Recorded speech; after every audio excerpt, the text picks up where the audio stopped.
Hello, everybody, and welcome back to some hot WARNO League action. As we are going through some of the Division 3 quarterfinals today, and then we're gonna go into the first semi-final of the season later with Jeremy versus Tanner from Division 2.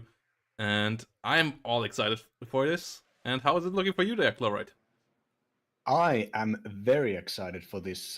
We are seeing the beautiful players of WARNO League Division 3 testing out both the possible future meta of 119th, still far away up in the future, and the current emerging meta, which is First UK, here represented by Cheeky Preaky.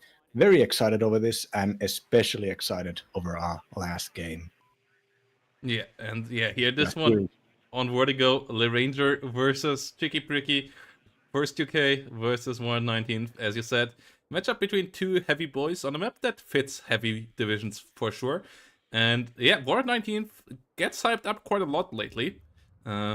We have seen some videos from Skiffic saying that it is absolutely busted now. We have seen a couple of other players like Skate going really high on the ladder on Vivid.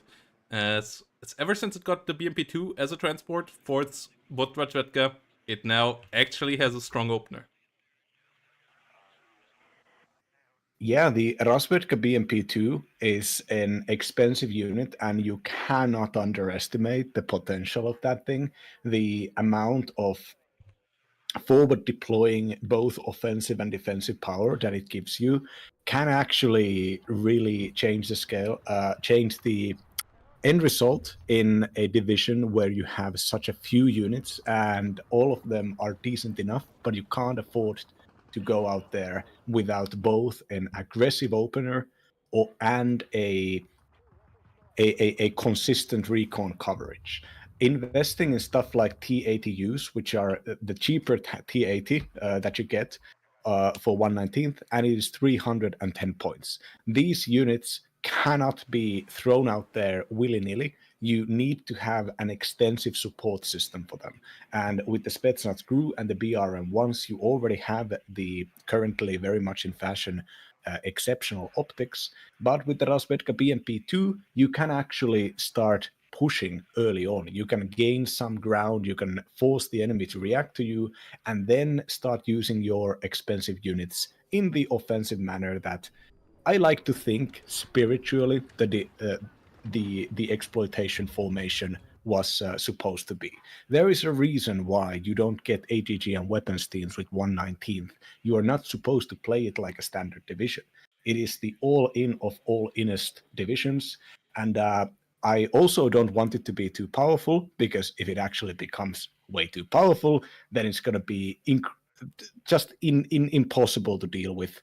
And these sorts of mild buffs, keeping it out of the A tiers, is where I like to see 119th personally. Yeah, and on the other side, we have a fantastic opposition to the BMP2s with another great IFV, the Warrior Pleek, coming in with a cheap price point of 60 points, combined with good armor, good autocannon, and a fantastic Milan 280 GM as well. We have a couple It's of... also very fast. It's 70 kph, it's very fast also. Yeah, and we have double Chieftain opener here coming in with all of this. It's interesting to see Chieftains being brought in against a division that has TDUs, where the Chieftain basically kind of can't touch them and gets touched pretty heavily on the way back, but it can still be helpful against the BMPs. It still can be helpful as an infantry and just as an annoyance. SU-27 here early on is an interesting opener from Ranger as well. Trying to find helicopters. Ooh, getting hit immediately by the tractor pier though. Going a bit too deep there maybe, and that's gonna be annoying because you want to have the SU-27 there also against potential minute 1 or minute 2 tornado openers, and those are now still viable whilst you invested into that expensive plane. Yeah, a minute's worth of income that you don't really do anything with. It's not the greatest. But on the other hand, in the middle citadel, we're seeing the Spetsnaz get a really nice opener here against the Terriers Para. The Terriers Para are taken on 0 vet, and for long-standing viewers of the league, will know that this is a big no-no from me. If you have assault troops, if you have troops that are supposed to go out there and combat something, you want to have them at the very minimum on veterancy 1, even if you get only 3 units per card with the Carl Gustav guys. And the Spetsnaz routed the Terriers before any shots were fired, basically. Ooh, Milan Almost 2 gets the kill though. BMP 2 is down. So yeah, the Terrier Paras, they're basically dealing no damage, but the BMP 2 is down, and the Scimitar is still around on the other side, so this could be really annoying now for Rangers units in the middle, as they could just get really annoyed by all that stuff. Rover Milan gets shut down in the south, the Spetsnaz GRU there, a good investment to protect the flank. You don't want to be constantly fired on by ATGMs on that flank. If you play this constantly from the front, TADUs will be really great in this engagement. If you have to worry about side shots, then the TADUs can fall off quite quickly. So, really good investment there by Ranger. But the center is now starting to go Cheeky Pricky's way, as, yeah, that death of the BMP2, really unfortunate, and a bit of a slight mismicro there from Ranger, really backfiring. Yeah, the chieftain here has not really been able to do what it was supposed to, which I believe is to counter a early Spetsnaz attack. The chieftains with the elite veterancy can do a pretty decent amount of damage for a pretty decent price of 140, but just the ranger is playing standard here and is not really. Oh, there's a tornado that is going against the T80, and there is no smoke coming. The BMP2 also driving next to it. Yeah, against the HE you can't really smoke, and it gets the kill. It gets the kill. The 500 kilogram bombs coming in, and yeah, that's where the Su-27 should have been out. I believe this is even a new Su-27. I don't think the first one has been repaired. So a double investment into Su-27s already. And you still use your T-80, you still lose your Mi-24, and this is a terrible, terrible situation. Now, BMP2 got killed off immediately afterwards as well, and there's just nothing that can stop a normal chieftain now. There are some TO-55s, but they are not good enough. Yeah, as I was saying, that just playing standard counters Cheeky Breaky's investment in the chieftains, but playing standard would also kind of presume that you're going to have the Su-27 that you bought at in the opener, and not having that thing doing interceptions, not paying the attention, just allowed for the too expensive core units of the defense to melt away.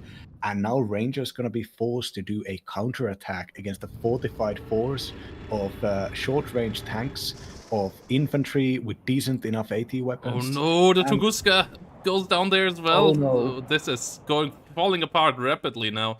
So many investments there. The only thing that is still alive is the BMP 1K leader. Everything else in the south, and one Spetsnaz GRU behind the line, but everything else is down. The only thing coming in is TO-55s. How are you supposed to do anything here? Another TADU spot, but it has no recon, it has no infantry in front of it, it has no AA. So that TADUD will have to be microed like an absolute god of a unit, otherwise this game is going down real quickly here. Oh no. Yeah, Ranger applied some pressure with the OP Spetsnaz up in the middle, but got spotted and bursted down. Now, if Ranger manages to hold both the recon advantage down south as well as the northern citadel and prevent an immediate breakthrough, then there is a theoretical possibility of a counter build-up. But losing the TO-55 and now with the second one getting stunned and pushed down to low cohesion, that really does seem kind of unlikely. Cheeky is not is refusing to not exploit this advantage and is immediately moving up to cut the reinforcement road for the citadel. And as this reinforcement road gets cut, the chieftains and the upleaks can even move and cut off the route to secure Charlie and Delta up north, further cutting away the possibility of tick of red side tick here. And this is a catastrophic game so far from Ranger. The tanks are so expensive that there is a reason why only T-Man plays 1/19th, and it is because 1/19th is really good if you only make correct choices. And we don't trust Division 3 players to do that. That is, I wouldn't trust Division 1 players to do that. Yeah, TADUD coming forward. Will try to get some damage in here. will find the first kill, but there are a good amount of kills that you need to get before this becomes manageable. In the middle, a couple of warriors and other support vehicles have been killed off, but there are still some left, so the Spetsnaz can't even hold out against the pure infantry push there now, so it will get killed off there eventually as well. Can dodge a bit maybe, the warriors, but the TADUDs, they're on their own. BRM 1Ks coming in, SU-27s at least now flying over them, so they will get the support sometime soon, but armored rifles already getting into a position where they can be really obnoxious with side shots. Oh, TADU already down to low cohesion, now getting side shotted. And the Ural there most likely even getting captured. Yeah, Ural getting captured, that would have been really handy now to get this one back up and repaired. So supply helicopter needs to be bought, and all of this is really, really uncomfortable when you are Ranger at this position. Yeah, the lack of reliable infantry coverage here, the fact that there is not a single extra unit here to hold the line, and Cheeky recognizing this, and Cheeky also having the numbers due to large amounts of zero vet units, as well as the armored rifles up at the front here on vet 1. The Cheeky is just walking forwards, recognizing that the offensive nature of 119th is such that it cannot put a solid coverage. It's not like KDA, it's not TKS, it's not the 2nd Panzer Grenadier that can fill the map with your Seeker rooms and your recon units. No. If you get a kill, you get a lot done. A single tank kill early on against 119th has put you like 25% towards a victory, and that's not even counting taking the positions and cutting off the reinforcement routes here. Yes, and the Ranger didn't even get a point advantage from having Charlie and Delta early on because they couldn't afford a CV there. Maybe they should have brought the Bravo CV up there earlier, then they wouldn't have lost it in the south at this point.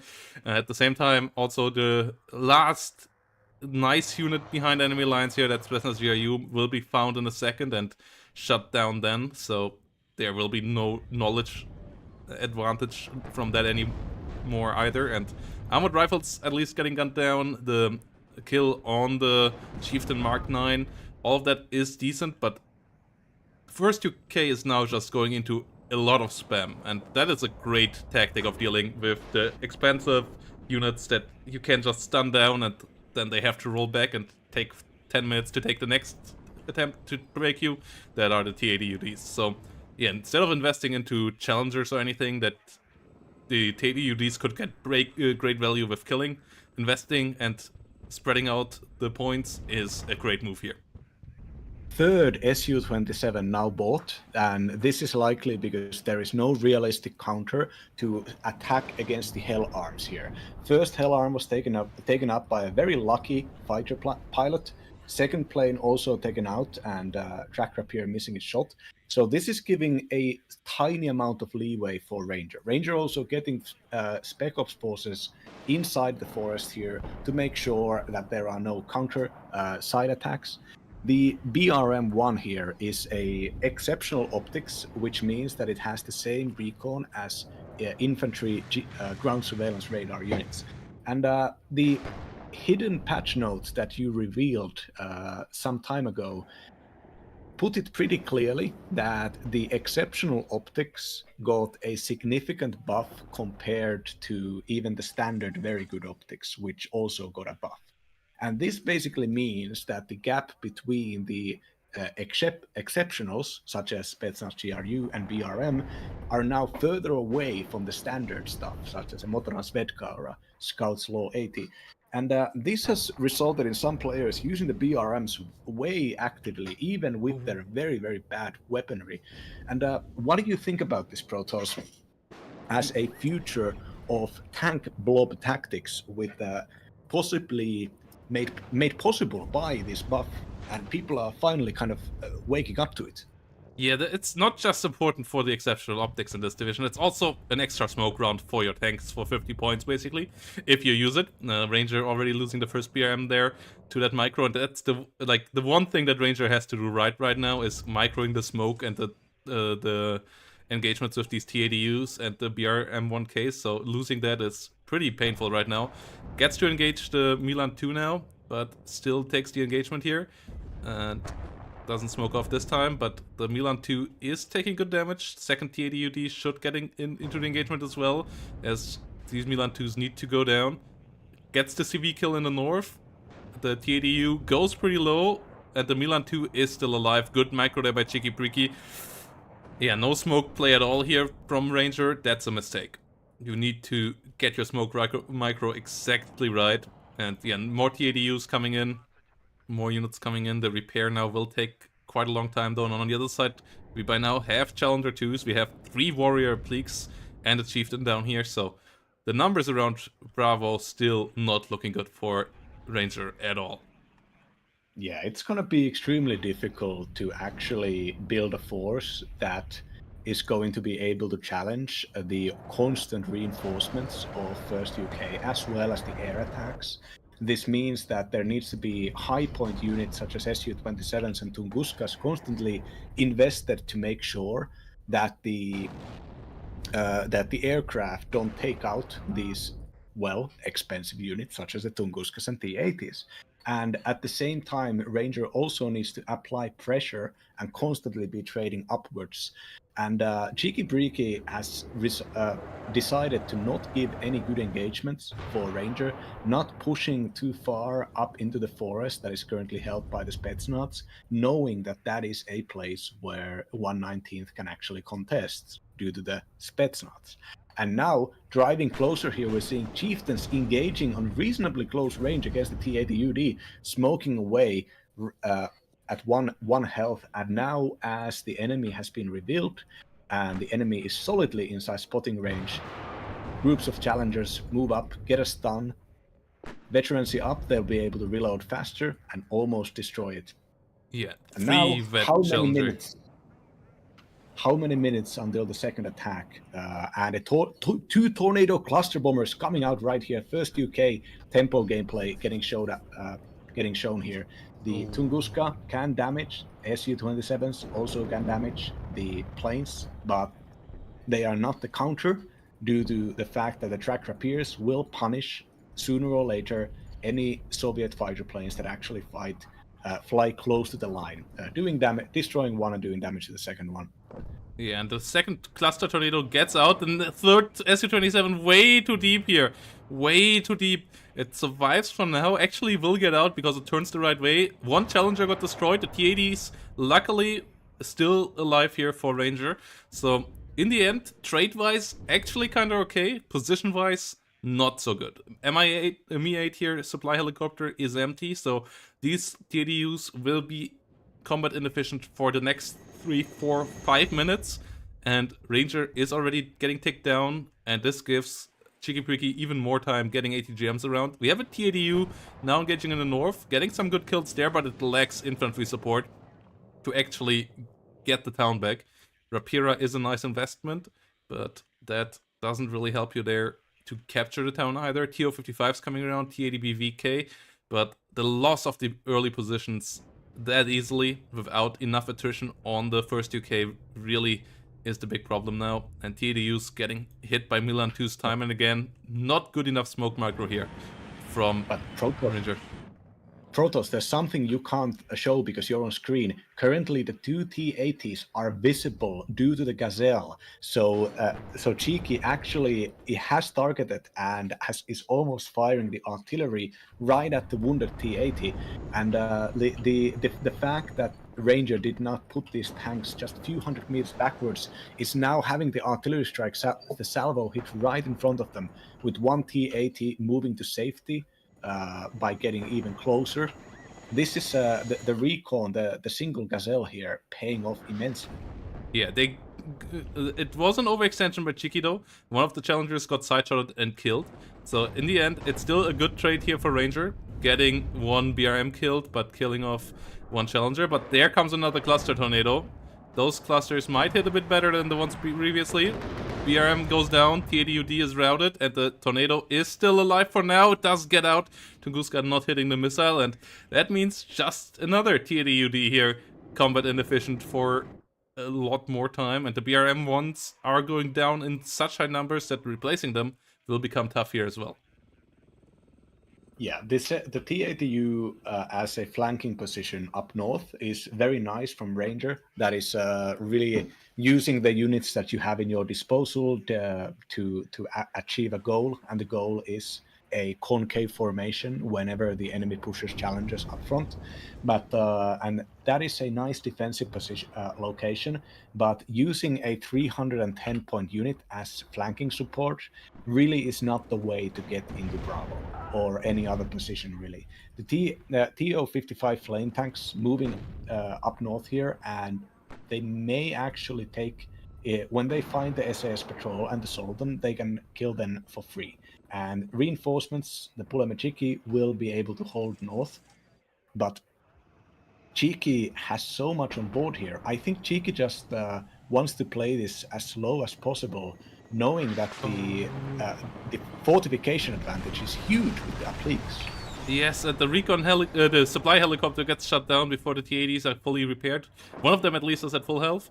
The TO-55s will now find the SAS patrol, so yeah, the kill's still going Ranger's way here now lately. So Ranger in general, KD-wise, I believe has mostly recovered, but point-wise is behind 900 points, and position-wise is still behind a good bit.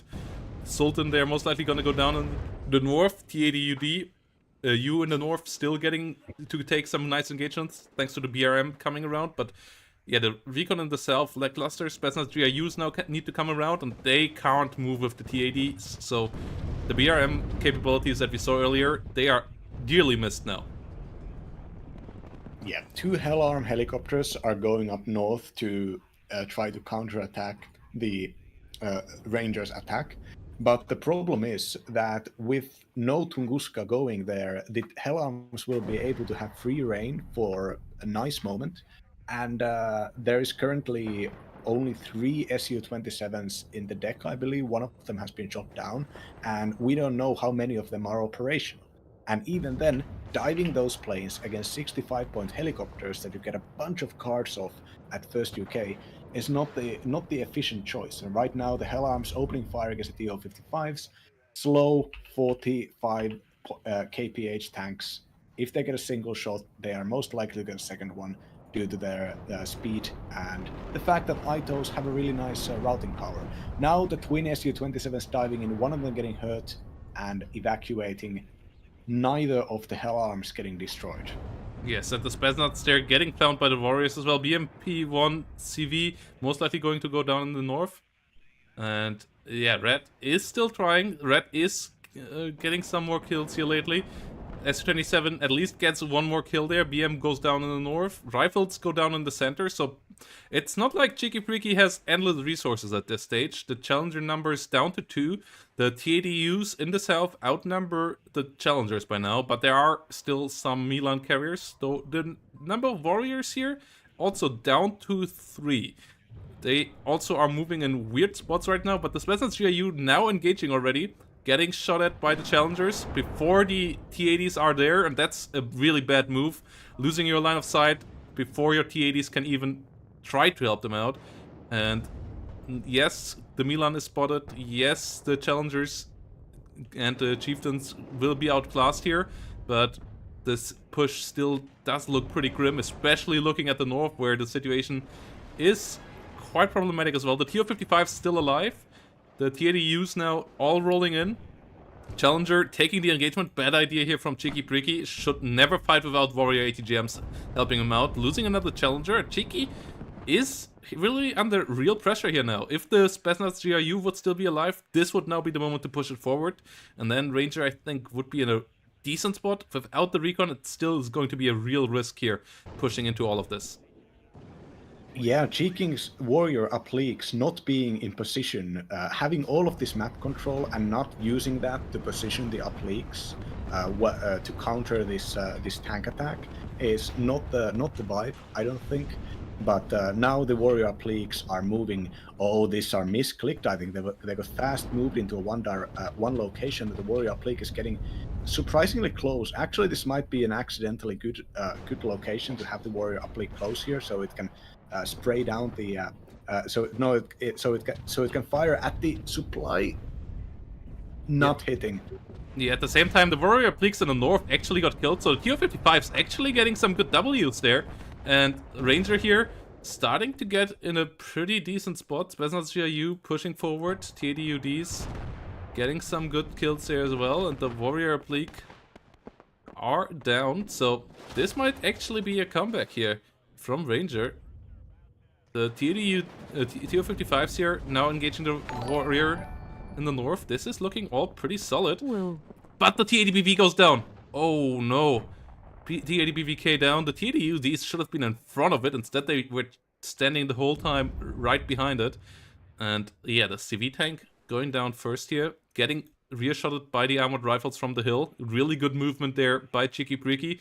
And dealing with the infantry becomes really pesky if you don't have any recon around to spot them. Yeah, and this here is a pretty alright situation for the chieftains actually. If they can get into under 1000 meter range, which they can do by moving into the Bravo forest, they can threaten the T-80 significantly. And as we're seeing, having only so few infantry units, if just a single one of them gets locked down by autocannons, that's a big part of your attack gone. The only infantry unit right now getting sprayed here. I thought there was artillery here. I think that might have been just a ground attack on a helicopter. Ranger achieving a +1. Yeah, +1 at this stage already. A problematic though, point-wise, and there is a CV at Bravo that could stop the take here if it would move in. The TDUs are in nasty positions, but no infantry support here right now. More motor strikers needing to come in. Cheeky Bricky has another cluster tornado on the way in. If that finds a good hit, this could be potentially game-ending at this stage. Yeah, Cheeky has vision on these two tanks and the snub, Ura snub. Ooh, cluster comes good. Cluster comes really good. TDUD barely alive. One Ural is down. Can Cheeky follow that up with a kill on this? Loses the cluster plane for it. Kills an SU-22 on the other side. Tunguska goes down. Laws go down. Javelins go down on both sides here, taking heavy losses. But the TDUD is routed and it can't run away. It can't disengage. It can't smoke. And it's just going to go down here. I believe it has a crit there as well that stopped it from moving. And yeah, that goes down. Terrier with the Carl Gustav with the side shot and the route. TDUD is going down here. TDUD number 2, there's no way this is going to survive against the warrior Pleeks and chieftains pushing it down. The infantry with the side flank there doing fantastic job, and Cheeky Pricky about to finish this game off here now. Yeah, and Cheeky's reinforcements, the rifles with the FV432s, the slow reinforcement APCs, coming in here and making sure that any quick breakthrough is not going to happen. Rifles have such good AT weapons. Now, 15 minutes left, and North has not been reconquered by Cheeky, but Cheeky's attempts to do so pulled away a bunch of resources that could have maybe actually helped the Bravo attack. Here, once again, 119th is the all-in division. Stretching 119th's attacks into two different zones is not the way to go, unfortunately. And you're going to be forced to do that if you lose your opener. Yeah, Motostrike is here coming in.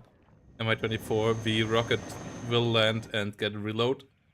And we see more OP Spetsnaz coming in here. Motostrikes getting in here as well. TO-55 engaging the armored rifles. Coming around. Scout's Law 80 landing in the north. And it's now even going to potentially be a siege of the northern town.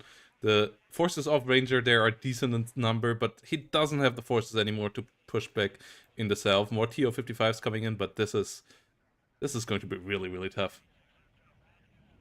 Yeah, these two Motostrelk moving up here, getting into range, and there are 3 rifles alone to spray them down, not to mention the Challengers and the Apleeks right behind the forest here.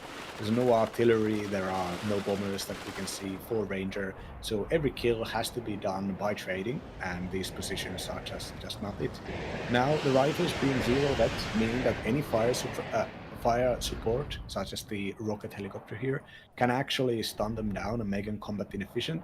BMP-1's opening fire stun down the rifles here, but rifles, in the end, they're 55-point units, and having them on 0 vet means that you have numbers.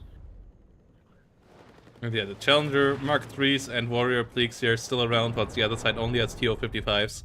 And yeah, Cheeky made it a bit closer than it needed to be by taking engagements with Challengers versus T80s directly without any ATGM support or so. Those couple of pushes were a bit overeager, where they couldn't quite find the kill and lost Challengers every single time. Those were the misengagements, but the infantry movement was strong. The play in the early game was strong. The air threat of the cluster bombers was doing its job, and in the end, finishing them off. So, yeah, really, really well done here by Cheeky in the end. And this is now trying to get finally through, but there is now a Challenger and the Chieftain Mark 9 against TO-55s. These are units that can't really break through here. More Chieftain Mark 9s coming in. Chieftain Mark 9s already outclassing the TO-55 in armor and penetration. And the BMP-1's not really adding all that much on the other side, especially when rifles can come around as well. Get a Law 80 onto the target and just absolutely murder those units. Yeah. Flame tanks will try to suppress the rifles here maybe, but as the Challenger Mark III starts shooting, 20 pen, this range is a single shot kill. The TO-55's getting murdered there as well. Rifles did rout the last TO-55 there. There is an Mi-24 in this guy, but there are just no forces left here that actually can do the damage. One T-80U, one T-80BVK, sure, but they would have to push all the way through that center area where we by now have so many Milans that it's going to be nigh impossible to get actually through it. Yep, and another build-up of a T-80, a T-80 U and UD, as well as a leader with a single Sapere RPO. These buys could be okay if Ranger was fighting for his life at defending Alpha. But as a counter-attack and this stage of this game is it's not gonna go well, I don't think. 119th still remains a division for the very peculiar and very specialized players. And I really respect the Rangers' thing of playing divisions that everybody else tells him are decent and he personally hates, such as 25th. But in the league, not getting the results. Yeah, as T-80Us here still moving around. Yeah, Skiffic, Skate, and T-Man make this division work lately, and it for sure has some power there, but you need to be so careful in the early game. And Ranger there, overstepping their welcome with how you maybe would overstep with other divisions with that fighter, trying to find the recon helicopters and so on, but you can't allow that to happen. You need to have your fighter ready at all time to protect your super expensive T-80Us. And the BMP-2s also not quite in the spots they needed to be, and then the opener was dismantled quite quickly. And ever since then, it was a game of catch-up, and Shiki Priki just a bit too solid to let that happen. Yeah. First UK really has, now that people are recognizing once again with the helicopter meta and the fast deployed helicopter ATGMs and the fast deployed helicopter recon units, and then the follow-up of large amounts of upleaks, which are not expensive enough to be prohibitive, but have the penetration capacity of 24, and that is just more than necessary to be a decent IFV. If the upleak had a more expensive autocannon, maybe if it had even more armor, maybe it could be prohibitively expensive. But for 100 points of getting the armored rifles, which has good HE and bad AT, and then also getting the warrior applique, which has really good armor penetration and mediocre HE damage, it's just a good deal. And with the recent Challenger price tweaks, I think First UK has found its spot in the meta right now, And back in the day, the problem used to be that it just couldn't get enough stuff on board. And with the Gazelle recon helicopter opener being popularized, and people learning to abuse that in tandem with the Tornado and the Harrier bombers, not to mention the Gazelle helicopters with the rockets. All of these pieces are fitting in very neatly with the very aggressive metagame we've been having in this game for like a half a year here almost. Yeah, Challenger Mark III's here, still holding the line. There was a attempt of bombing the whole situation here, but it wasn't quite as successful as maybe hoped by Ranger. And another S-24 HE coming in here. The tanks are still pretty stacked, but the first already went down. The second one likely will go down here as well. Yes, there we go. Flying over 3 vet tractor up here is not recommended. They get one chieftain and a warrior, but a TADU goes down at the same time, so inefficiency in the trades comes in full circle again. And Ranger is now the one throwing away units without getting much for it. And we have 7 minutes 40 on the clocks, and Ranger pulls the plug here, says GG, and gets out of it. As Chicky Pricky, in the end, not the biggest KD lead, but gets the W here just based on a really well performed early game, finding the weakness and exploiting it to the maximum. Yeah, the most aggressive tank division on NATO side versus the wannabe aggressive tank division on Pact side. Of course, currently the real aggro tank division is the 20th Polish, because it actually can put out very cheap and efficient recon special forces and then follow up by building the numbers. Having the numbers, whether it be your chieftains or T-72s, is important for aggro, because you can't risk your every single tank in the front line being a crippling damage to you if you lose it. And that is just the way that it goes with 119th. And that is why we have seen that even the people who play 119th really well don't play it as an aggressive division. They play it as a build-up division. And with the Rasvedka BMP2, we might see a change slowly happen as people learn it. But there are so many nice divisions in the game to learn. And does the humble 119th actually, can it keep people's attentions outside of being a novelty? Who knows? Yeah, and really well played here by both players in the end. In the long game, as I said, the early game was Cheeky's, but Ranger found a footing there, but it was a bit too late, and a couple too many units lost there in the opener. Like, if the BMP won, the CV would not have gone down, and he would have gotten a tick up, and he wouldn't have been so far behind in points, and so on. If the Tunguska would have survived, and he would have gotten the cluster killed earlier. Like, a couple things going his way, and this game could have spiraled the other way. But Cheeky Pricky did found the kills needed to keep the 119th off the tracks and just keep them there the whole game. So, well played there. Let's see what game number 2 brings, if Cheeky can clear it up, or if Ranger can find the comeback here and even the score. Quick break, guys, and then we're going to be back with game number 2.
So here we go. Game number 2. Cheeky Preaky up 1-0. And the Ranger tries it again here. 119th wants to find a better opener. Said the late game was going well. I just need to find a better opener. And it's another close map that is pretty good for armored divisions. Whilst on the other side, we have switching over from challengers to the German Leopard 2, but manned by the Dutch with the 4th Division. So tanks that actually can keep up decently with the TADUD on the other side. Not quite go toe-to-toe, but with the extra mobility can maybe make it work. And if you want to support these guys, and if you want to give them a chance of actually finding some prize money at the end of the tournament, you can do so on the Matcherino page. And I also wanted to say thank you at this point for all the support this season. It was great to see the numbers of viewers combined with YouTube and Twitch. It was the best viewership we ever had with these events. So it's really good to see all of you here, and it's nice to have you all around. If you don't, uh, uh, if you don't have the like button or the follow button pressed yet, maybe doing so now, so that you don't miss future live streams here. We're gonna be back next week after Easter on Tuesday with some Division 1 semifinals, for example. So if you don't want to miss that, consider staying informed by subscribing and keeping me in your algorithm. And yeah, with that said, what can we talk about the game here? This seems pretty standard on both sides for the openers so far, doesn't it?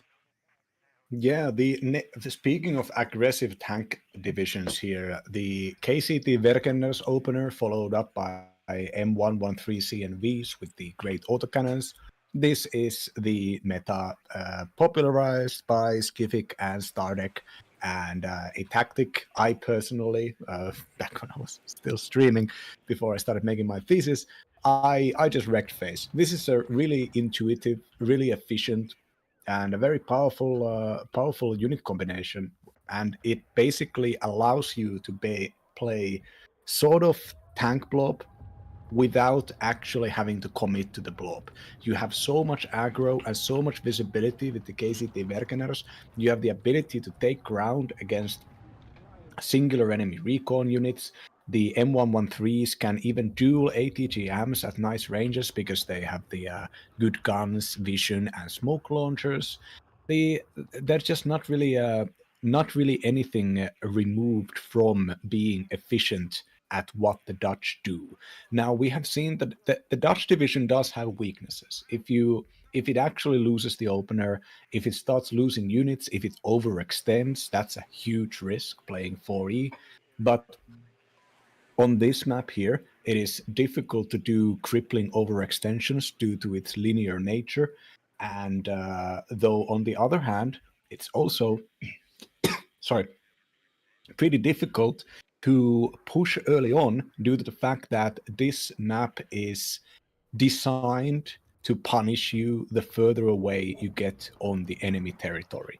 And that might actually be the thing that allows for T80s and T80UDs especially to start building up here.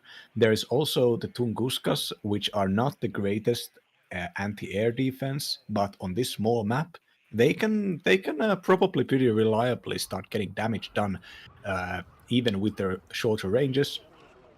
Rapiras, which are the field guns that 119th has in lieu of Concourses, they will be able to hold some pretty core spots. So for cheap, you can relegate a territory away. Even if a Concourse or Fagot missile can be dueled by M113, pretty unlikely that Rapira faces this. And the Spetsnaz and OP Spetsnaz are way more expensive than the KCT Verkeners, but that means that the KCT Verkeners have to deploy more carefully because they will lose every engagement they have with the Soviets. Yes, here we go. YPR starting. Nice little vehicle down in the south as well.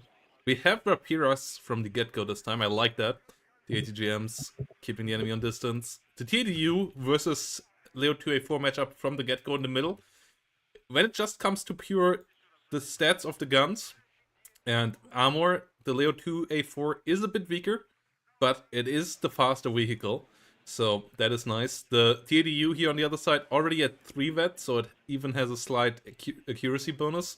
Doesn't get any rate of fire, but it also doesn't lose any from being damaged. So it has 1 extra frontal armor and 1 extra hit point thanks to the uh, explosive reactive armor that it has on it. So the Leo 2 slight bit lower on damage there, but slightly starting with a higher rate of fire. So if it doesn't get hit with the first shot, actually might get the second shot out first with its veterancy. Pretty interesting here. I like the escorty idea as well. Actually doesn't work out at all though. Both AA missiles miss against the BO-105, so that's a bit of a shame.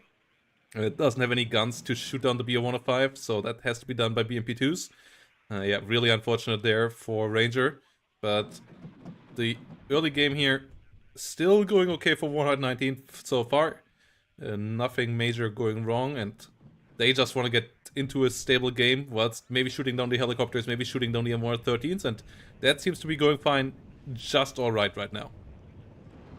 Yeah, the first engagements here are being won with the ATGMs for the Soviets, the M113s, and the Dutch APCs in general, infantry fighting vehicles, do lack a lot of ATGMs. They rely on their tanks and their infantry AT weapons to do the damage. Both of them are very good at this. They have the Carl Gustavs and Mast, for instance. Another overperforming Dutch units, the Freedom Fighter rocket plane, coming down here and striking against the Spetsnaz, not doing crippling damage, but also these things have so many rockets, they can do so many dives before they actually have to run off. And this has now revealed the nature and quality of Ranger's air defense. Now, Ranger is sending an Su-27 to follow up this 125-point plane and flying right over the cheetahs. Yeah, you don't do that. You really don't do that. Stinger in the north actually might go down before it can fire the missile on it. That is lucky. So the Su-27 will get out alive. A second rocket plane already coming in. It went down the first one went down though, so at least the kill there for Ranger this time around. BMP-2, one goes down in the middle, second one still pushing deeper, but has to be careful with all the laws. TADUD in a fight with TOW-2 vehicles, that's not a great situation to be in either. And the BO-105 finally going down there, that spotted basically everything for minutes. The TADU still fighting the ATGM fight. Oh no! Showing side armor! Oh my goodness! The TOW-2 nearly taking it out there. Needs to get the hell out of there immediately, and now the Leo 2 has full reign. Could even chase it down completely, because at the same time the BMP-2s are going down, and this start once more not great for our player in red here. The Cheetahs pushing the BMP out of there now. TADU at least did survive this time around. Didn't go down like the one to the cluster last game, but once more, nothing in front of it left, and this is a massive, massive issue here. Yeah, the rocket helicopter could maybe do a lot of damage here to destroy the Panzerinfanterie, but there needs to be something here to deal with the cheetahs. As long as the cheetahs are there, there is no immediate solution to the Dutch just taking this zone and fortifying it. Now, Ranger is trying to apply counter pressure by pushing the Spetsnaz up north and putting them into pretty decent locations, actually, recognizing that the enemy is using rocket planes to fight off the Spec Ops, which probably means that they are going to have to use the rocket planes. The Dutch don't have helicopters, so that is not a threat there, and their infantry generally does come in the quite slow PRIs, which deploy at 75 kph, of course. Now, OP Spetsnaz pushing in and clearing out the KCT Werkeners, they getting this zone maybe, and could allow for a larger, wider front line against the Dutch. But right now, Cheeky is going to try to solve this by pushing further up north, and there is currently no units in position to actually punish this. Yeah, the OP Spetsnaz also overpushed, got killed off by the autocannons. If you don't have your tanks or your BMP-2s around to protect your infantry, you should really not push with them, and that's the issue that we already saw in game number 1 happening here again from Ranger. And yeah, Ranger still has the T-80s this time around. His helicopters will now go down to the Cheetah though, so his combined arms once more is kind of in the dumpster. He still has a couple of special forces, including that OP Spetsnaz that is on a good spot to find that YPR that is going towards it. And the Modra Tretka and the South are in a pretty decent spot as well. Might find a kill or two there as well against units coming by. But the center fight here, the TDUs will need to find some good damage in the next couple of minutes. Otherwise, this will go south quite quickly. Yeah, the southern position here is completely open. I don't know if Cheeky Pricky knows this, but Cheeky has ordered in 3 infantry squads, which will be able to do a lot of pressure around here. As soon as the KCT Verkeners move front, this will reveal that Charlie is open.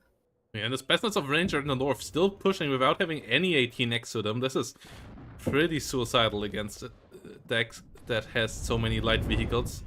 And at the same time, Modra Tretka in the south get a hit with the RPG-22, get a second hit, but they can't follow it up. They're out of ammo now, and the YPRs will wipe it out, as there are no tanks around. There's nothing supported. BMP-1KR goes down as well. The TDU not able to follow up the full kill onto the Panzer Infantry, and the Spetsnaz will go down there as well.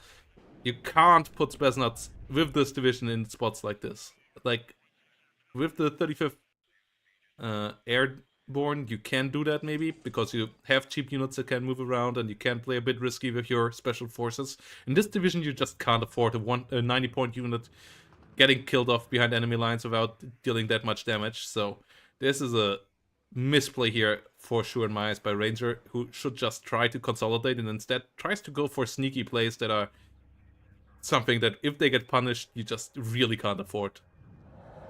Yeah, there's way more stuff you are not allowed to do than stuff you are allowed to do when you're playing with 1/19th, which is why it is unpopular outside of team games, of course. And team games, your team will carry you and they will do all the nuts and bolts work of creating a front line, so you can safely build up your blob and attack 20 minutes in. But of course, we don't speak of 10v10 in these casts. Yeah, BTRs, Spetsnaz GRUs, all coming around now. So the center will try to set up one big push here to get some good trades, get some cleanup, but there are 2 Leos in the waiting. There are a couple of ATGM units in the waiting, and at the same time, the south here is getting overrun quite quickly. OP Spetsnaz can find a kill against the YPR, but the Panzer Infantry most likely will clean it up. The SU-27 now being called in as a strafing unit. That is desperation, at least efficient usage of a plane that you have at the ready, but also shows what Ranger has to do here right now to try to survive. And now the push in the middle has to come. TO-55 gets immediately one-shotted by a Leo 2A4, and this is already a bad start to this. Now, if the Spetsnaz can get into this one building, they may be able to dodge the cheetah fire. No, they won't be. Maybe? Oh, we see SU-27s are in the south of the map. A cluster plane on the other side, though, coming in and will try to get a run on the TADU. The SU-27s are not in position. The Tunguska will get a run out, but the TADU goes down. F-16 most likely will get gunned down on the way out, but the TADU getting killed off means that you are now outnumbered and heavy tanks on the other side. The cluster plane goes down, sure, but you now need to buy a new reinforcement. It's already a plus for the blue side. TADU-D gets stunned down immediately, and this is all the push potential basically gone. There's one TO-55 and a stunned down TADU-D versus a good couple of TOW-2s and 2 Leos. This is not going to work out here for Ranger in the next couple of minutes, and if it doesn't work out in the next couple of minutes, it most likely means that the game will be out of reach here for the player in red. Gets the YPR, TDUDs really need to get the job done now. Yeah, meanwhile, Cheeky has managed to get into the Charlie back point, or the southeastern point, and the reinforcements that are so simply just a couple of Panzer Infantry, a couple of YPRs, a single Pratt out there, and then some of this good and efficient recon. And that is enough to push against 119th. As long as you keep count on where the 119's tanks are, you can probably get some basically free, almost free pushes by buying 90 points, which gives you 1 infantry unit and 1 one IFV, and then you just send them forwards. And 119th doesn't have a solution to that. What are they gonna are they gonna send around their T80UDs and try to switch position to counter a single Panzerinfanterie? No, not really. Not most likely not, because that puts the expensive T80 into a risky position. Yes, and that's why the recon BMP2s are so important, and that's why you can't just brawl them away like we saw in the early game here. You need them as a unit that actually can bring an autocannon around. They are the only autocannons in this deck, so having them as a defensive unit is way more important than having them as an offensive unit, like we saw them being used here in this game, and arguably also in game number 1.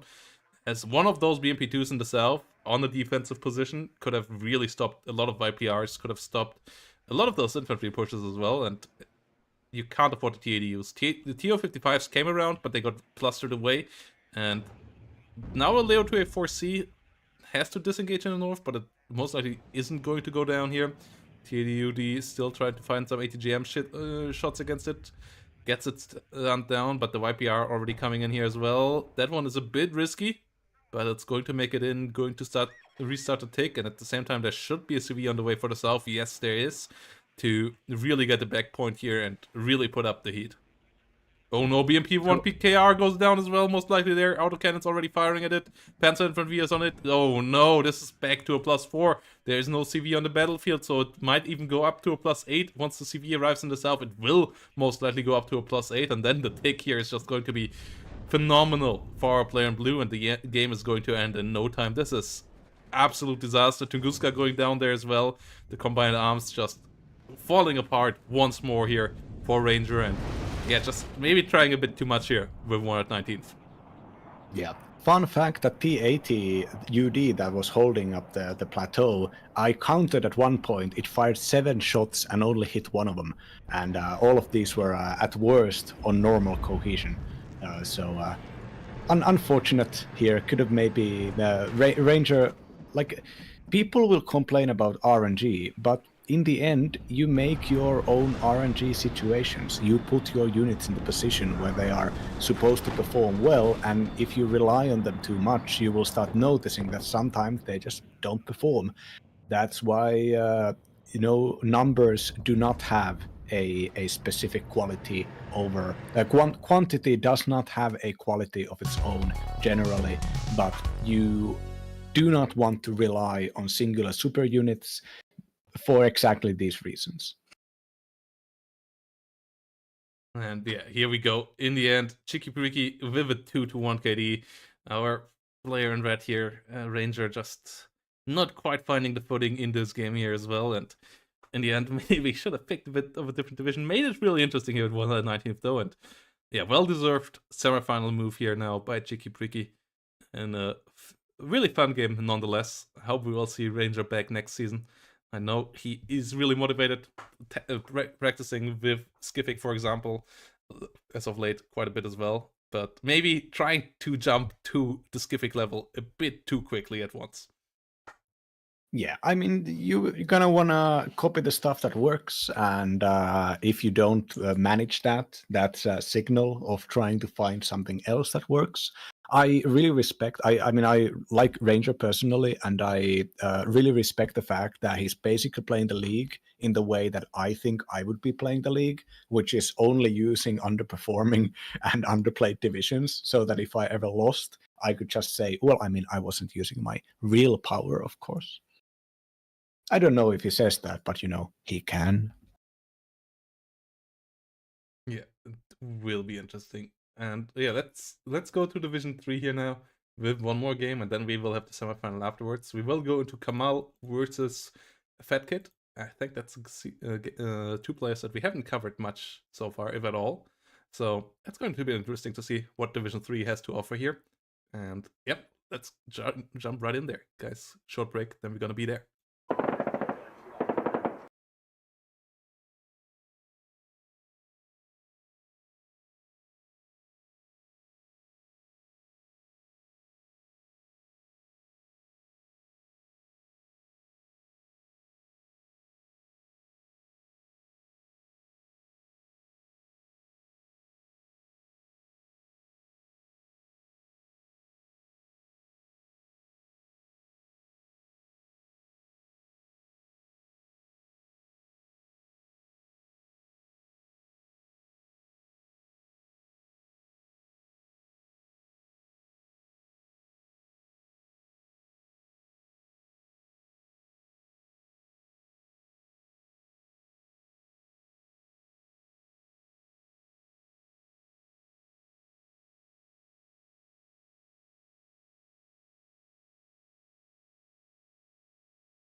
in another series we go here, everybody, as Fatkid and Kamal here coming around, and they are once more on a map that somehow League players really enjoy, somehow, or for real reasons, we don't enjoy as much over here, but at least it's a matchup that promises to be really, really entertaining here on Two Lakes, as Kamal is bringing in the new 6 US, and that is a nice, interesting forward deploy division. And on the other side, we have a nice, interesting forward deploy division with 4th Moto. So this is going to be a lot of explosive action from the get-go. On the one side, we have the Navy SEALs, the classic crayon-eating special forces from the US, and on the other side, we have real strong special forces. I'm not biased at all here, from East Germany, the Fallschirmjägers here coming in. On the other side, including their SPG-9, and obviously nothing can go wrong for them because they are just superior, clearly. Yeah, the rugged equipment. I take offense to this. I believe Marines are the ones who do the crayon eating. Navy SEALs are the ones with web marketing contracts. But yeah, Navy SEALs really seem to be a unit that is just designed to win two lakes games, especially on the lower levels. Having these units in these opener fights can do an immense amount of damage on all accounts, and they need to be countered with air. On the Zulu town or even in the Oscar town, there is no easy way to deal with them. You can't really fight them straightforward and trade up. And they will give Sixth a great opener, supported with the more defensive airborne dragon units that can keep away your light vehicles that you could use to swarm or fire suppress down the Navy SEALs. And having both AB tows and AB stingers means that you have just enough support weaponry to not allow a enemy helicopter to dive in or whatever. Now, the SPG-9s, of course, the classic, the rugged, the battle-tested weaponry that is also completely goddamn obsolete, will be able to do some amount of damage against Sixth, because Sixth's vehicles are also not obsolete, but they just don't really have any. They only have soft skin stuff, and the SPG-9s deployed at 100 kph, having the not having the spec ops trait actually, but having decent enough veterancy, so they get a 50% accuracy on max range. If the enemy invests into something such as the grenade launching technical, the CAC-V, that can be taken out easily by the SPGs, and the SPGs can also be pretty nicely hidden in buildings, because their fire rate is not as consistent, so the enemy can lose the vision where they may not suspect to do that.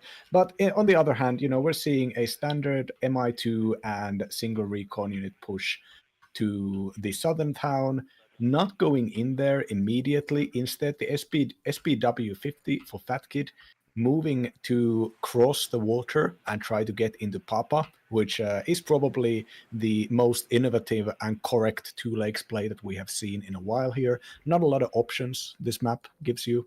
And with the single Navy SEAL, LRS, and Stinger, the capturing of Oscar will be secure. I think even putting in the airborne dragon might be a little bit too much.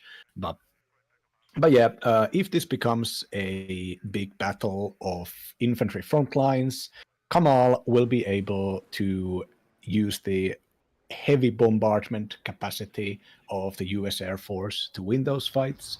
If this becomes a containment where Kamal has to cross over and fight at long range, then 4th Moto will have the absolute superiority with T-55 AM2Bs.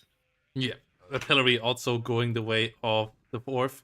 We also see some American uniforms on both sides here, as we have the Fallschirm Sprengtaucher coming in, the camouflage units in an Mi2T, which I find pretty interesting here.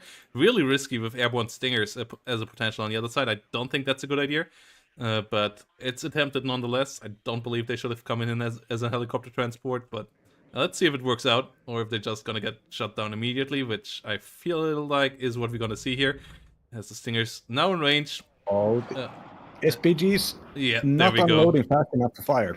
SPGs, yeah, getting out there only now. One of them going down. The Fallschirmjäger is not in front of them, so the SPG's actually the ones taking the damage right now. That's not optimal either, and that's already a pretty terrible start here. At least one Humvee AGL got shut down, so that one can't be more annoying right now, but one more M48 ACAV is still around. Navy SEALs and Airborne Dragons coming in here, and Alaskan Scouts coming in from the north as well. One Navy SEALs actually never got a move order. I was wondering, because I thought I saw two in the deployment. Yes, one of them never got a move order here, so that's at least one small relief here for Fat Kid for now, that they only have to deal with one Navy SEAL, but it outperforms the Fallschirmjägers in a 1v1 situation massively. It's 4 MGs and 5 submachine guns versus 7 assault rifles and only 1 light MG. So you need to get the 2v1 with the Fallschirmjägers against the Navy SEALs to win those fights, and that's not what happened here, so that is a bit annoying. BT-76s and T-55s can help out a bit if they can get rid of the TOW 2. SPG-9 here now in a better spot, the remaining one, but the infantry fight is still not going down well, so the reinforcements here can't come fast enough. One more Fallschirmjäger and some Wattschützen on the way in. And south, the Fallschirmjäger Führer actually went for the town, got into Oscar, got the capture there for a couple of seconds, and the point lead here is absolutely with Fat Kid, but everything else is not. MiG-21 getting shut down there as well. This is less than optimal. Yeah, I mean, this is situation is very much not great. Every single infantry engagement that happened up north, the Navy SEALs managed to win. The having the light support weapons and having the veterancy to fire them so effectively is one of the best ways to gain a cohesion snowball, even against the powerful Fallschirmjäger units. Now, the T-55 is there, and there is only a single AB TOW unit. So, but the T-55, if it gets fired at, it's too slow to micro away, and it does not have smoke. So this T-55 pushing out here now might... oh no, it is running away. Okay, smartly done. The T-55s need to be quite very scared. And Mi-8 UPK is getting pushed out here. It doesn't have armor, it doesn't have that much health, but it does have cannons and rockets, and it is kind of expendable. So maybe it can take out an airborne unit and then scram away before the Stinger reloads. The thing that really makes the SEALs special. So here, a little bit of WARNO trivia now that the game is locked down as two legs games do. There are two kinds of infantry machine guns. There are light support weapons and there are medium machine guns. The way that they work on the game side is that the light support weapon is kind of like a supercharged assault rifle, that every time it fires, and it can fire on the move, even if it doesn't directly hit, it does a small amount of basically area of effect damage, so that any time that a weapon is fired, the damage is certain. Whereas the medium machine guns, which are the stationary ones, they don't do that guaranteed damage. Instead, they concentrate on doing more suppression damage. And the fact that the Navy SEALs have these 4 of these souped up LSWs, which get 10% extra motion accuracy, and are like heavy 7.62 weapons with massive amount of ammunition. This is just the damage that is done here is immense, and if you want to right-click your units forwards, the light support weapons will keep on firing and keep on doing these small amounts of certain damage. Not to mention the fact that the Colt Commandos are, of course, also very good at suppressing the enemy. Yeah, and in the meantime, where you talked us through the Navy SEALs, they performed on the battlefield here and just shredded 6-7 units here of Fat Kid without a single unit of Kamal dying, and that is just going to be really rough here now.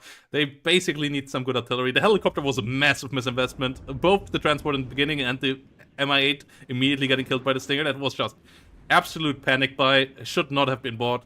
It should have been investment into infantry or artillery, or at least a MiG-21 bomber like we see now that has a slight potential of not getting murdered by the Stingers, though still might get hit. Okay, yeah, gets out, gets a good hit, but that should have been the Mi-8 as well. And instead, they invested into the MI8. That investment meant that they had too little on the ground once it was dead. Oh no, the MiG-21 is coming around again. Oh no, it goes down to the iHawk. So even this investment not working out here. Fat Kid is running out of forces here really, really quickly. The snowball effect of the numbers game here just getting pretty brutal at this stage, and they don't have the support here for it. More suicide bombers coming in. The panic situation is getting real, and this is not the way you want to play this game. Yeah, the motor shoots and getting bought here to hold the line are planning to deploy far away from the town, kind of admitting that the enemy has fire control over your deployment. There's going to be 3 T-55s as well as a slow and vulnerable helicopter, the Mi-2 deployed recon spec ops, but none of this will be able to challenge the core problem here, which is that the enemy is in the town. And as long as the enemy is in the town, the enemy can provide vision for all of their support weaponry, whether it be the AB TOWs or even the iHawks or the Stingers. The town control allows you movement and map control, and this needs to be captured back. And there's a 12-man military police unit in the middle. There's a bunch of reinforcements coming in of recoilless rifle infantry, which are decent enough against, actually really good against soft targets, considering they have 3 LSWs and the recoilless rifle, which can be fired against infantry.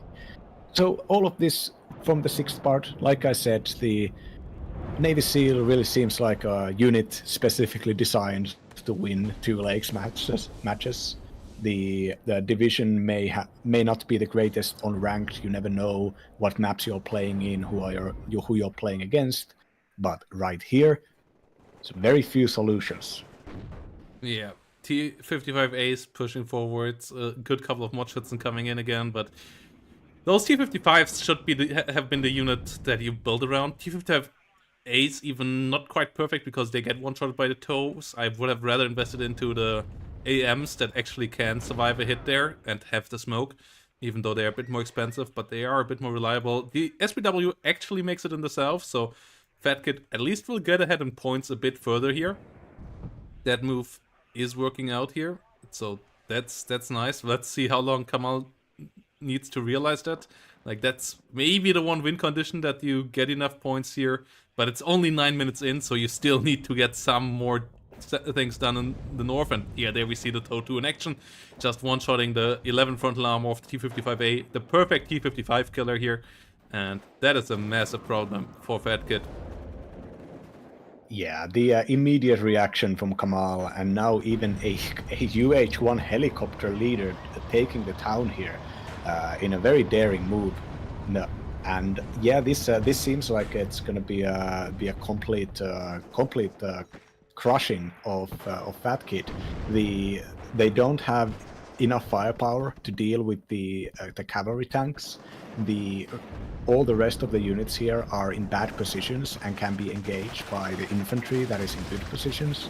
The Humvee has not moved into the back zone yet. They're waiting for the Alaskan cavalry scouts because they don't know, of course, what unit is out there. If that was a Spec Ops leader, that unit might have AT weapons, so the Humvee is waiting for a moment.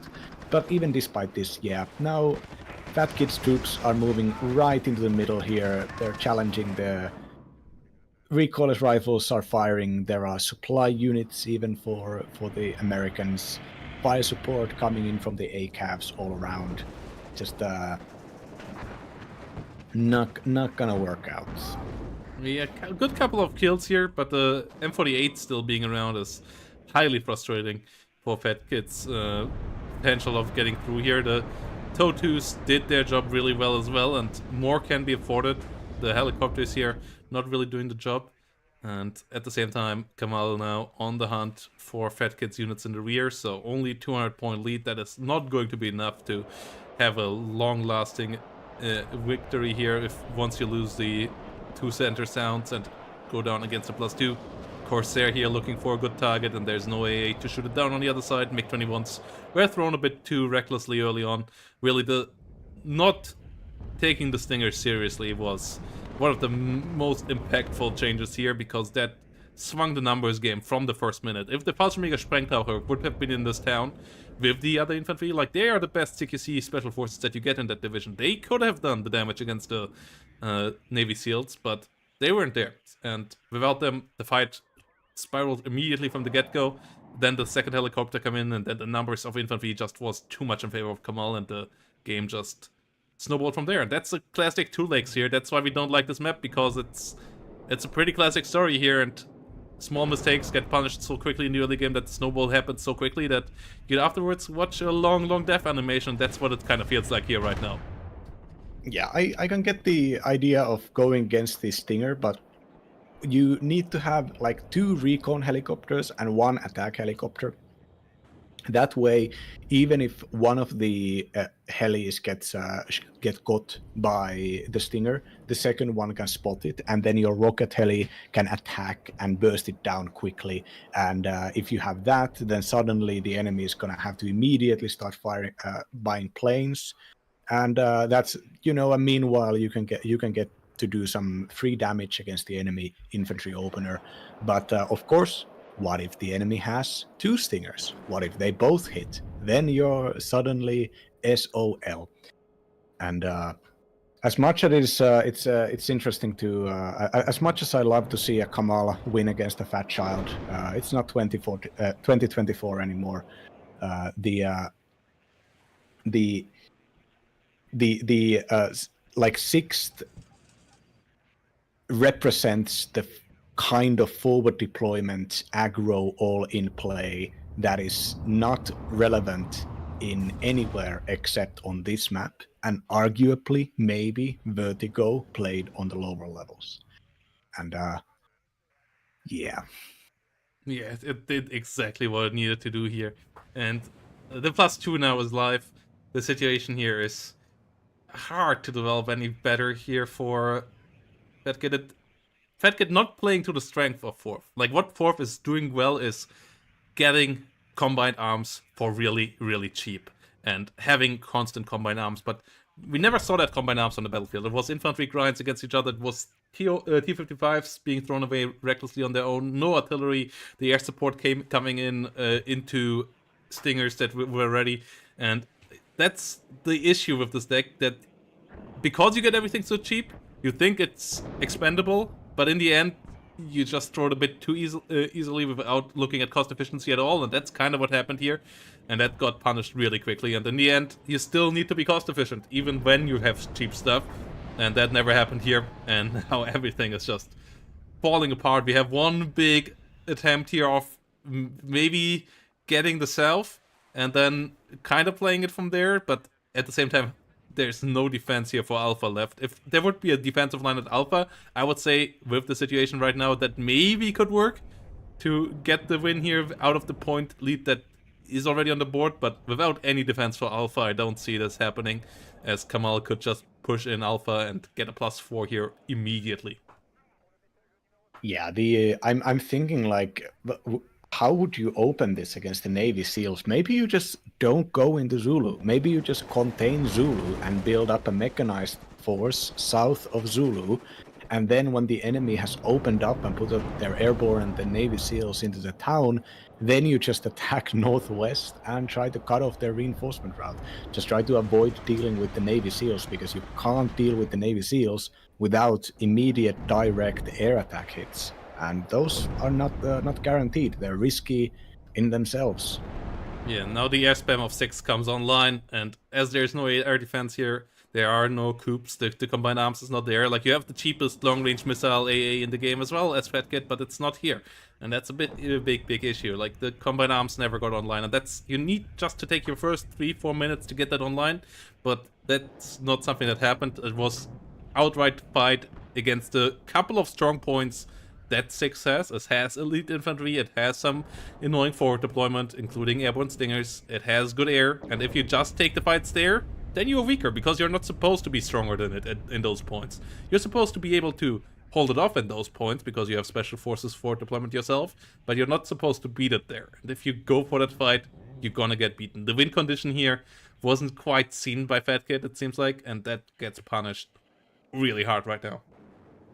Yeah, the win condition is something like having 2 artillery pieces before the 10-minute mark, and not taking a single infantry engagement for the first 5 minutes. Like that is the mindset you have to go when you're playing 2 lakes against the Navy SEALs.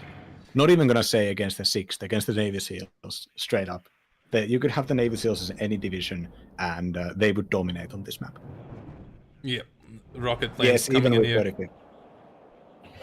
and 30mm grenade launchers getting murdered. This situation here leads to a lot of infantry going down again. MiG-21 Oh, can't come around, and even hitting them big. at the same time, the M48s here just pushing through in the north. T-55 AM2s are around, and they beat those M48s. They have the better frontal armor in the long run. They have the better range and the better accuracy. And on the same range, the penetration is decent as well. So T-55 AM can do the job here. They also have smoke if they need to, but the M48s here are just too numerous that there's so much support behind it. And Kamal is playing it slower than necessary. Like, Kamal could play this a lot more aggressive, but there's also no reason to take the risks here right now. So Yeah, just keep buying the planes. The enemy obviously does not have the spare points to invest into air or air defense. So just play slowly, keep buying units, keep sending in your bombers. yes, and at the same time, UH-1A HCO coming around now to try to get the capture in. There is a Humvee tow as well, which does fantastic damage against T-55. Yes, the AM doesn't quite get one-shotted, but it still takes a lot of damage and a lot of cohesion damage even from a miss, so that's an issue here as well. Gets the kill to the Humvee there, as that was a bit too far forward, but the amount of kills that Fat Kid would have to get here at this stage to have a chance of getting back into those games are insane, and we basically never see a comeback at this point because it's just once you lose your cohesion as a combined arms force, it's just falling apart. Yeah, forget it, Toss. It's 2 lakes down. Humvee tow getting some nice shots in there. Good smoke lit there, and yeah, but no kills against the Corsairs. Nothing that can stop the Corsairs. It's just desperation mode here. And PT-76s trying to come around in the north. T-55 still trying to do their job there, but the combined arms is not here to stop the airplanes. And 08, 10A coming in here, murdering things. And if you let a light division get away with being the light division playstyle and playing on their 2 strong points, then you're gonna get punished. And yeah, they had OA1 10A doing exactly what it needed to do there. This is looking pretty grim.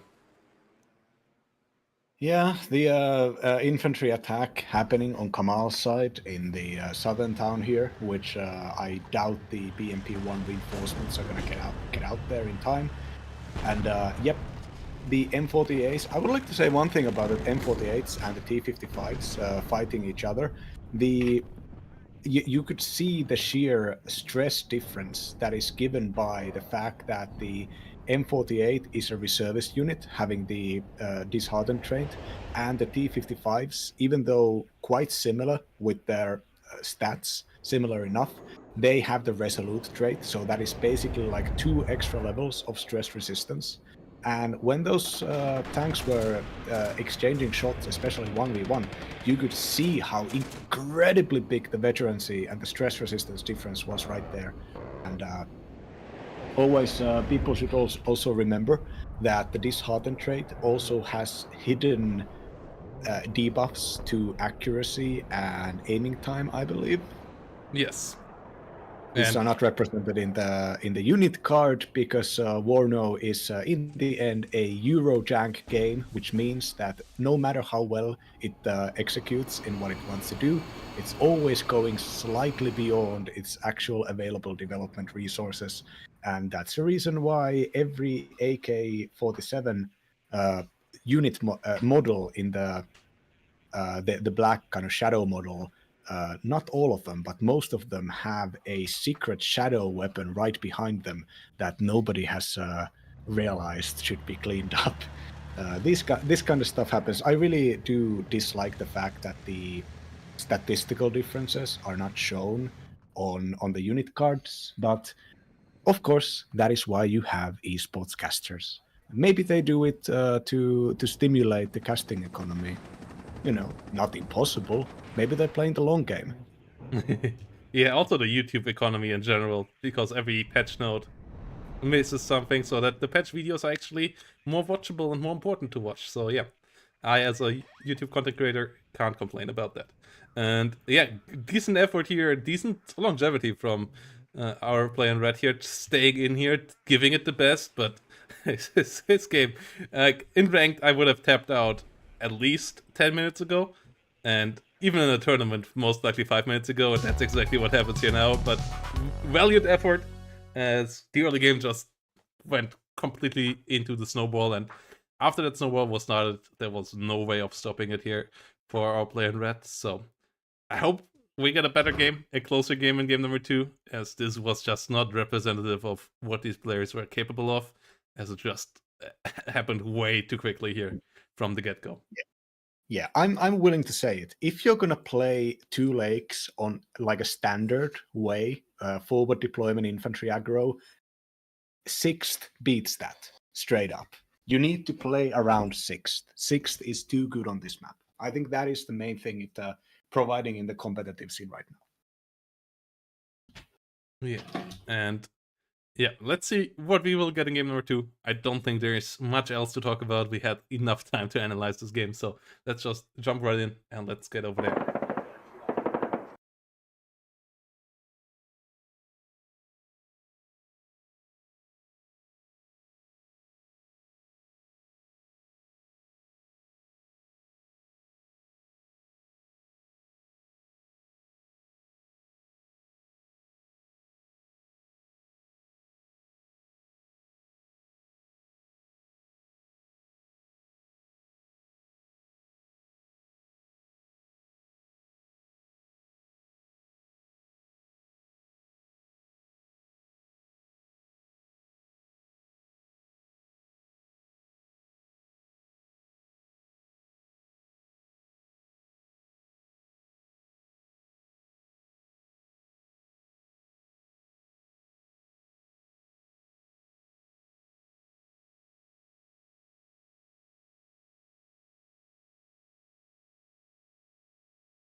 So let's see what Fatkid can bring around in game number 2 here versus Kamal. As Kamal brings around the 4th Division, whilst Fatkid brings around 2nd UK. So 2 divisions currently rated as at least really, really strong, if not slightly overpowered.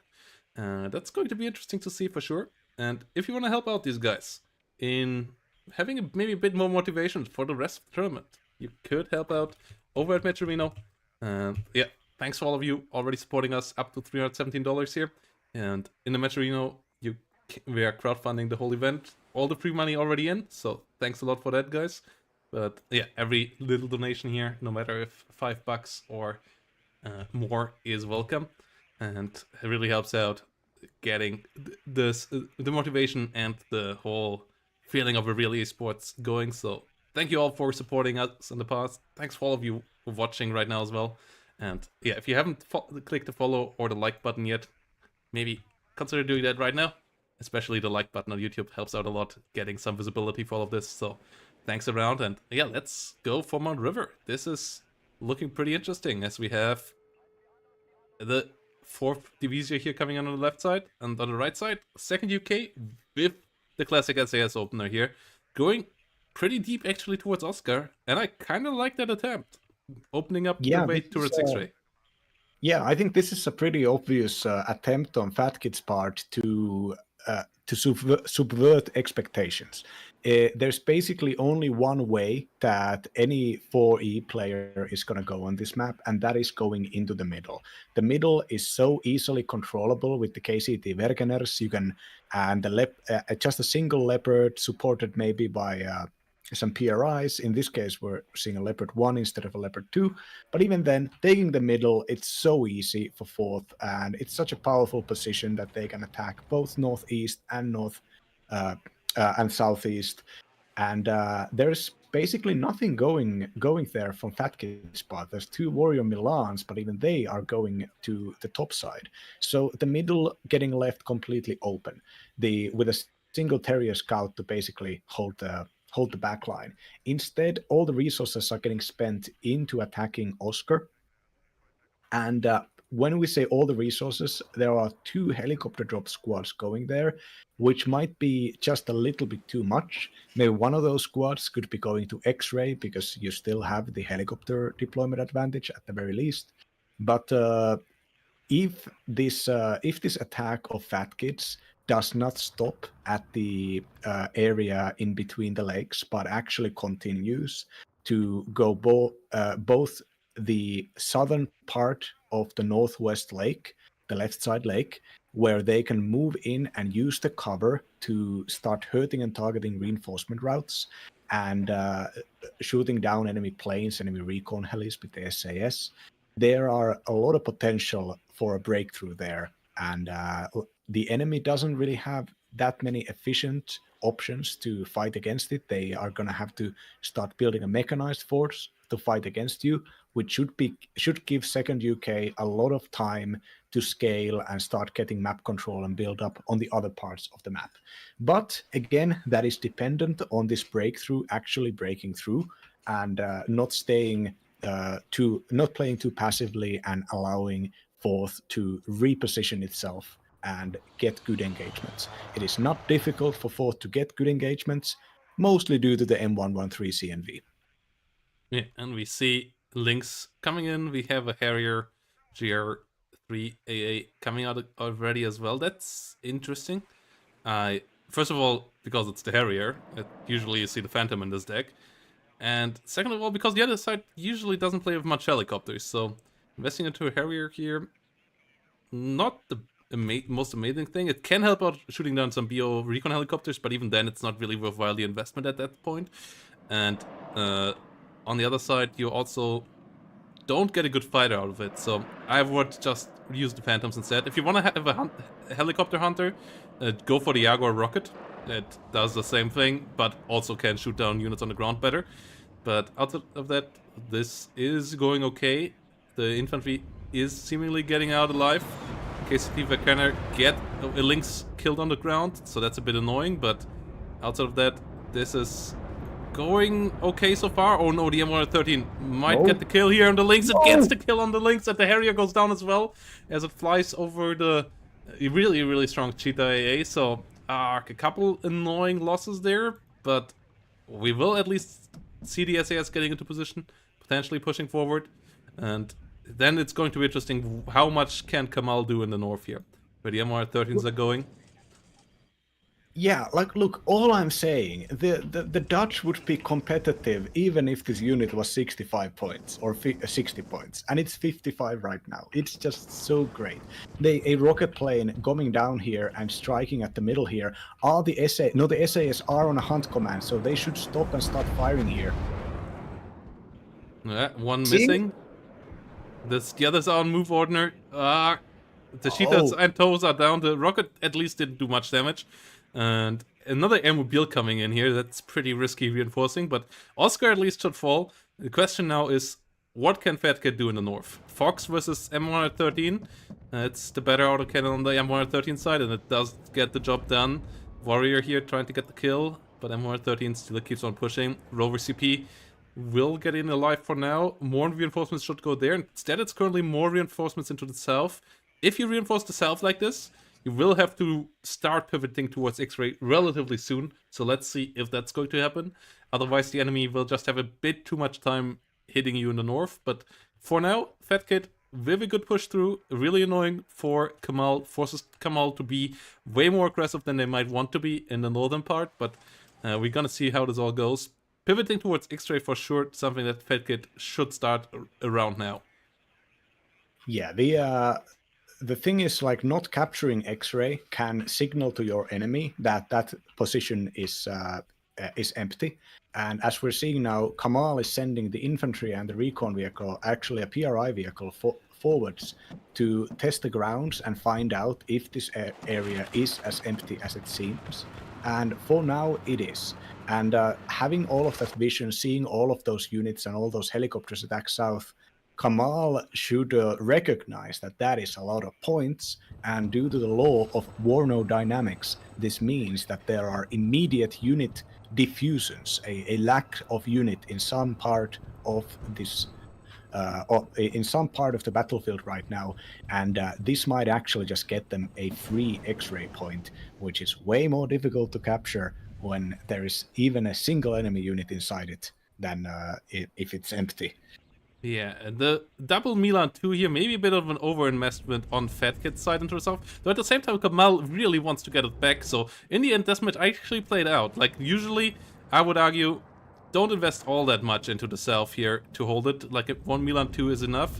The Milan 1 2 a bit too far forward right now, though. That's even more frustrating maybe than it being there on its own. Hellarm goes down, Milan 2 most likely gonna go down as well, so two of them being kind of wasted. Whilst the North holding out surprisingly well there.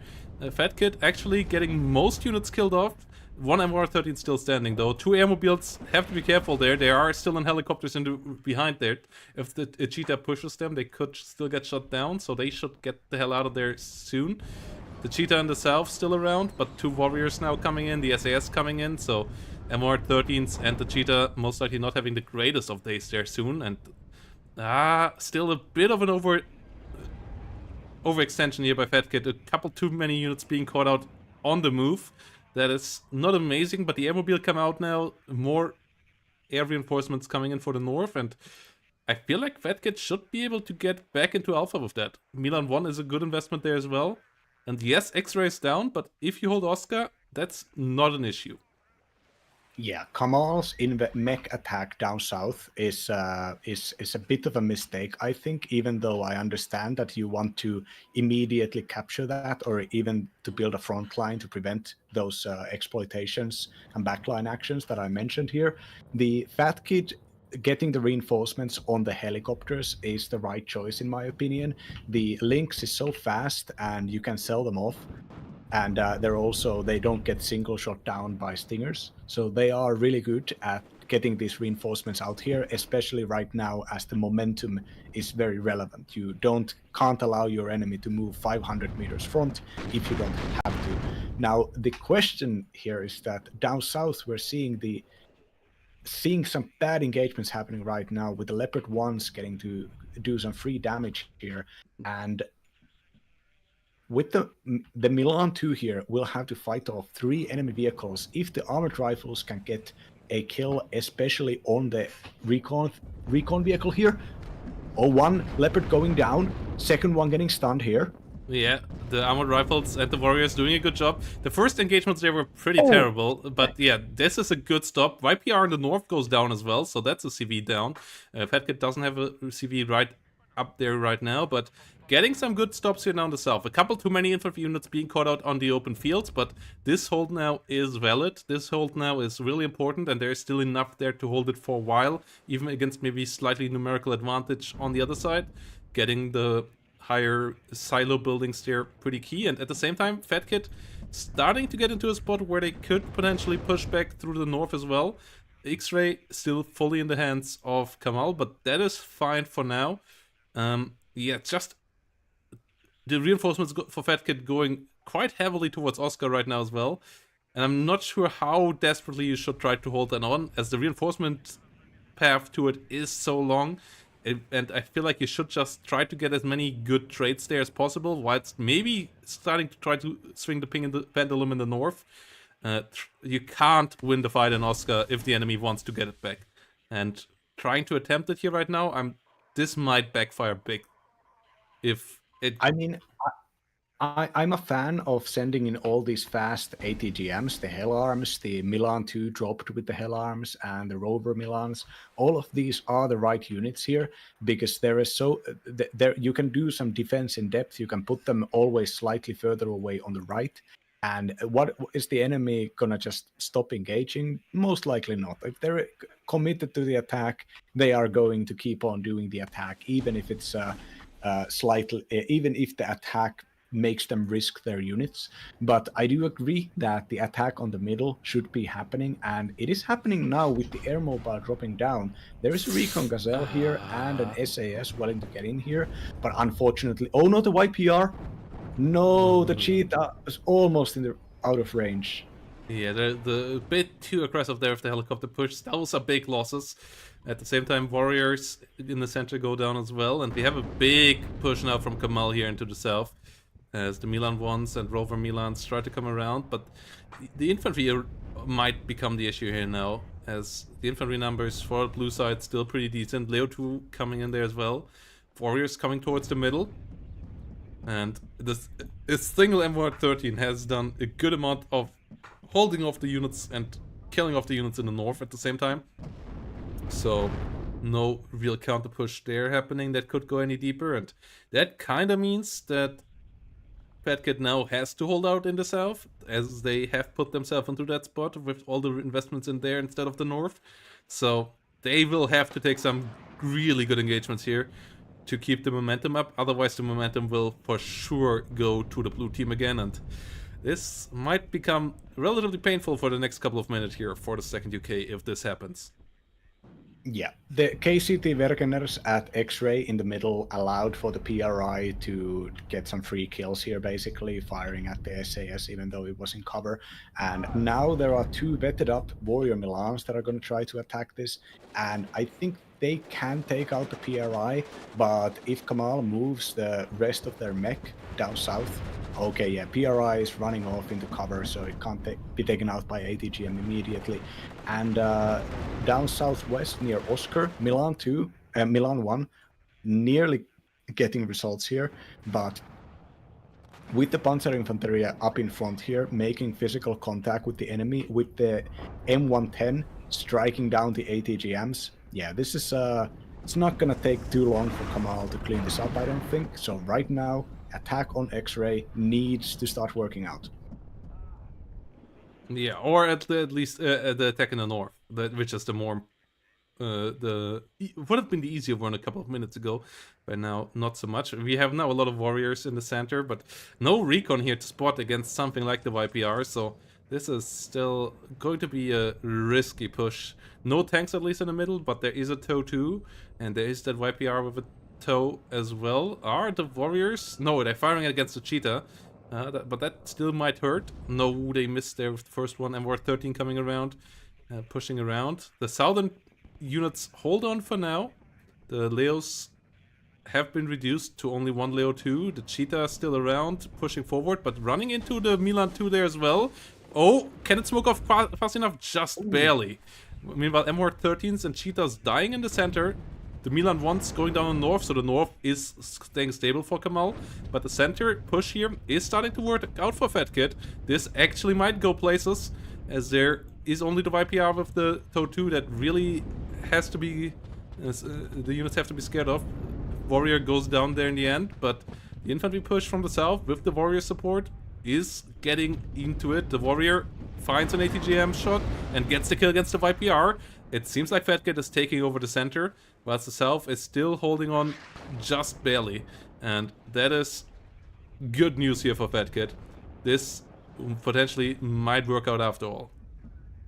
Yeah, a bunch of the HSF, the Home Security Forces, Home Support Forces, basically that's army. And these are 10-man units with bad weapons and no AT weapons, but you can get them for 30 points plus 20-point truck.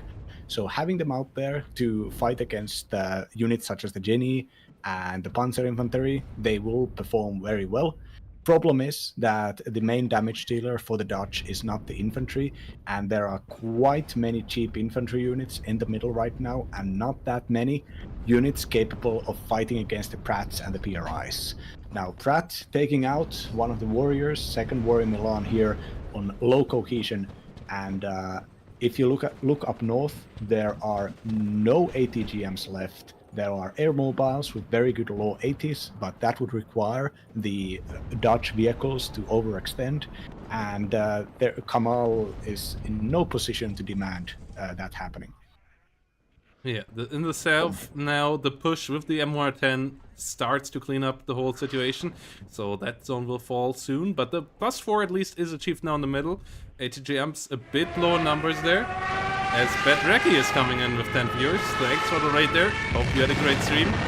Lots of challengers and warriors here coming around.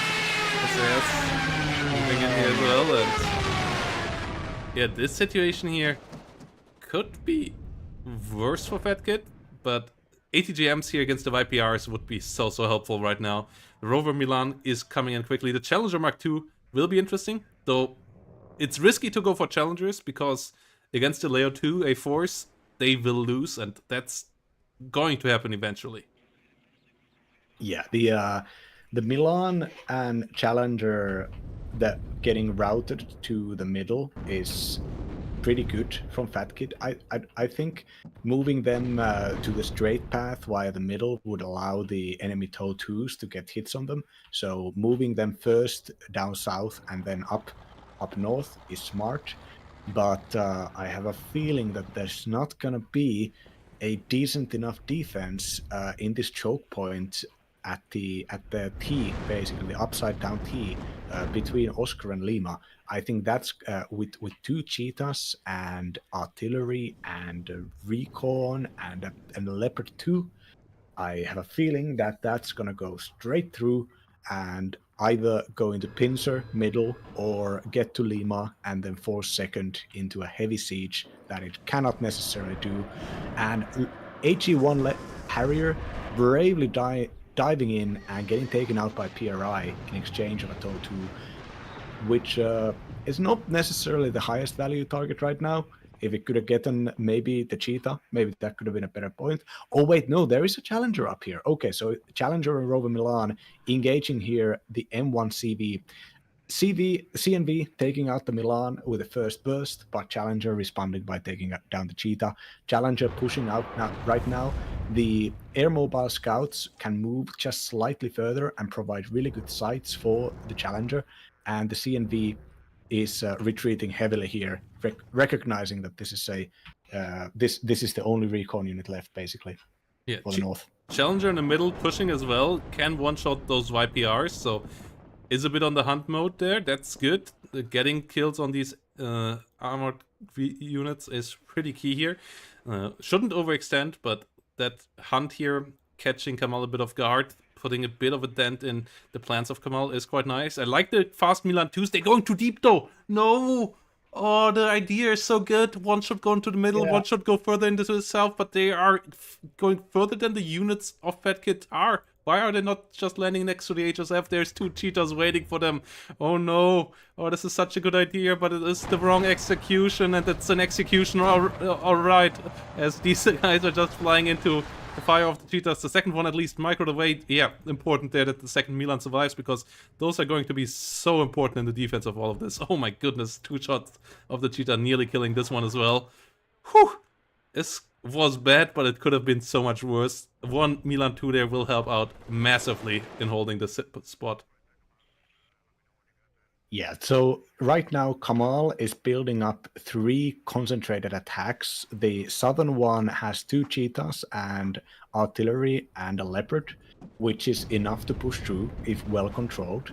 The middle attack has a bunch of PRIs and infantry, which will be less effective attacking the Fat Kid's middle here, but there's only a single challenger, and if the challenger can be taken out either by the leopard or a bomber, then I think the fire superiority of the PRIs can win this. And up north, Kamal's forces are in the worst position. 2 Panzer Infantry currently getting cut off, but the challenger took some damage and got a critical. So up north, I think Kamal is still, even though lacking map control, can still trade up and so Fat Kid not currently breaking in the northern zone either. And right now, I think there's going to be a minute or 2 with Fat Kid preparing the defenses and Kamal preparing the siege. The M110 howitzer has been reloaded and it is firing at an air mobile up northeast. And down south here, we can see now the cheetahs are moving out, taking themselves a hell arm. And yeah, no, I think Kamal is recognizing there is not that much to be gained from waiting anymore. Milan 2 flying out against the cheetah though. Cheetahs are spotted, are getting a decent near hit, but not quite getting the kill. Milan 2 coming around, the challenger Mark 2 coming up. So the whole situation is getting a good bit more powerful here for Fat Kid on the defense. I really like the movement of the challenger in the center. There is a Leo 2A4C now, and as I said, a Milan 2 landing there and being there right now would have been so helpful. Milan 1's coming instead, but another challenger comes in as the second one for the northern point.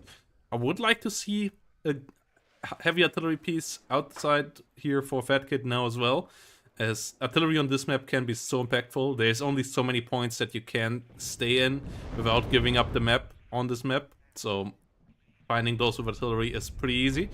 And the MR10 here starts to do some good damage, and the big blob now gets rolling in the center. We have a Leo 2A4B leader and a Leo 2A4C, so the challenger is outnumbered and outgunned, especially as there's enough other stuff there as well. The challenger goes down. Oh no, this is a massive loss. The second challenger immediately gets routed into the middle. That is a good idea, but it might be a bit late. Rover Milan without getting a kill here either. Warrior Milan now the last unit, and outside of that there's so little AT here in the middle that this is getting to be really worrisome. There is currently no cheetah anymore. That cheetah got killed earlier, so the Hellarm helicopter could be helpful. It's now trying to rotate in there.